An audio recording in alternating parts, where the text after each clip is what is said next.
Hi, my name is Courtney and I'm here in Atwater Village, and I'm here in California to just tell you guys a little bit about what I've been doing overseas.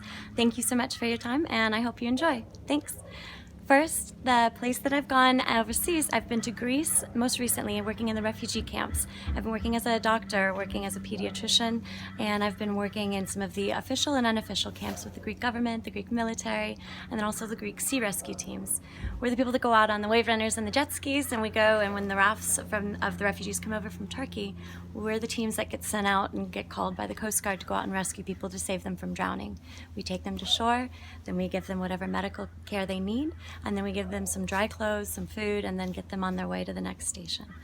Some of the things that have been going on after that, when they go to the refugee camps, is there's clinics that we work in as well. So I'm also a physician that works inside the medical clinics that are going inside the refugee camps. We'll just kind of do pop-up clinics. We'll have a little desk set up or a chair. Sometimes it'll be out of the back of a car. Sometimes it'll be in a building or a cafeteria. Sometimes it'll just be out in the sunshine. So we'll take care of people wherever we get the chance to, but we'll also provide medicine in whatever area it's needed.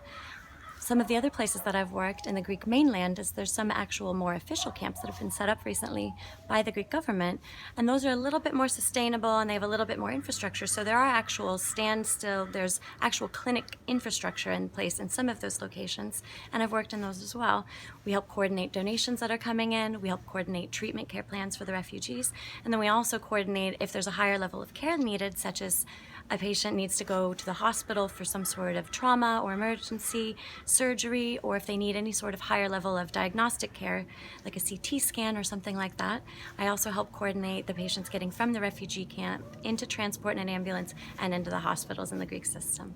That's what I've been doing most recently.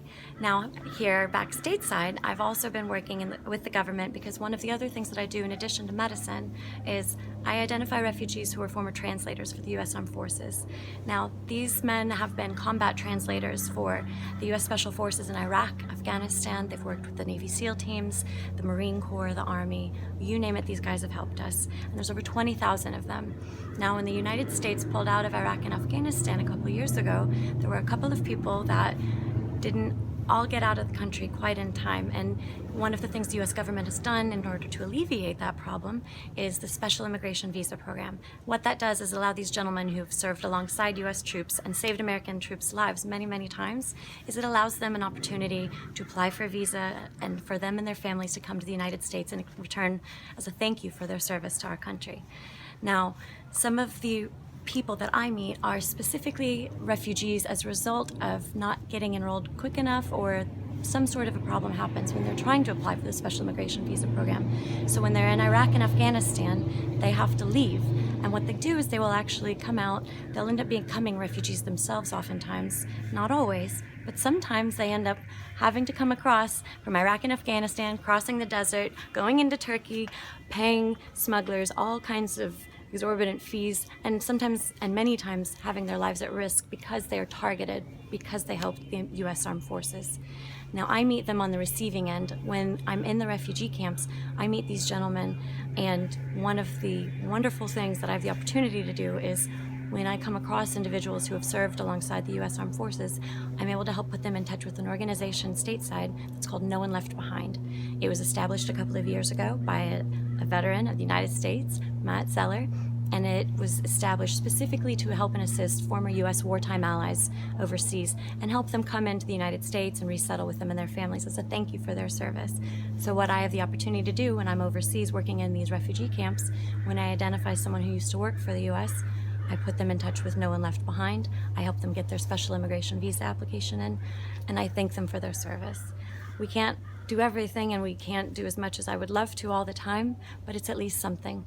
You should always do something. If you're somewhere, you can only do what you can with what you have, what you got, where you are, and that's what we've been working on so far. I'm gonna try to do more as much as I can, but I don't know what the next step is, but I'll keep doing as much as I can for these gentlemen. And most recently, what I was also able to do is come home to Washington, D.C. and tell congressional staff and senators about these individuals and speak on their behalf and speak to the importance of the Special Immigration Visa Program.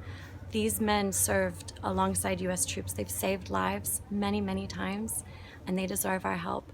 They love our country, they've served our country, and they've saved American lives. They're the reason many American troops are alive today and got to come home. So let's help them have a home to come home to too. So thank you so much for your time, and I hope you have a great day.